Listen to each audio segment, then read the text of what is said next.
Hello friends and welcome back. Well, as you can see, I have returned home from Texas and it's just a beautiful day here today. However, I do have to say, while I was gone, we did get a lot of rain. So what that means is not only catching up with my gardening, but those weeds certainly grew. So I have my work cut out for me. Many of you know that I had made a little trip to Texas because that is where my daughter lives, and she was expecting our second grandchild. We didn't know at the time if it was a boy or girl.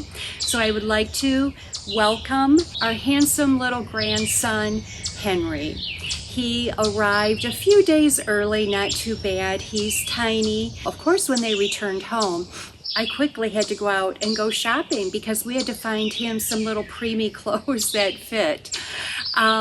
So along with being able to spend a few days with our new grandson, I was also able to have some one-on-one time with our other grandson, Theodore, who's only 18 months old, and I loved every minute of it. One day when it was just Theodore and I had pulled out my laptop because I needed to answer some of your comments.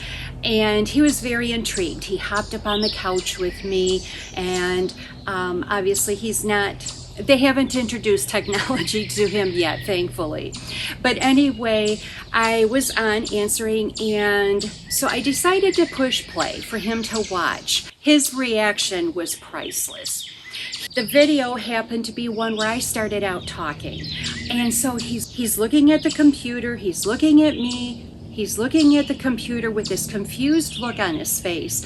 All of a sudden, he just beams and he starts yelling, "Nana, Nana, Nana." It was so cute. It was priceless, and it truly warmed my heart. And I have to say, part of the reason I started my YouTube channel is because I wanted to maybe leave a bit of a legacy for my family. Just to tell our story as to how and why we moved to New England, and then share a little bit of our life here. So I'm hoping that works. I don't know, only time will tell. But anyway, it warmed my heart at the time. I do hope you've been enjoying my little 3-part series. I wanted to share a little bit of a rainy weekend away and some of the little towns south of Boston, and of course in Sandwich, Mass. We're gonna call it a moody weekend. How's that? That sounds a little better than rainy. Today is the last of the series, and today I'm going to share with you a little bit of Scituate, Massachusetts, a fun stop in Marshfield, Massachusetts, and that is at their general store, which, a little fun fact here, it happens to be owned by Steve Carell, better known as Michael from the show The Office. Many of you, I'm sure, know him. So he still owns the store, and I believe his sister-in-law runs it for him, and it's just adorable. So I'm going to share a little bit of that with you, and then we're going to go down to Plymouth. I'm sure all of you know Plymouth, Massachusetts, and the history there. It was a drizzly day that day, so I was able to get some footage. There's so much more to see, but obviously it's a very special place for us Americans because that is where our story kind of started. So while I go ahead and get started with my weeding, I'm going to go ahead and let you enjoy this last video. So let's get started.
Thank you so much for joining me today, friends, and we will see you next time. Bye-bye.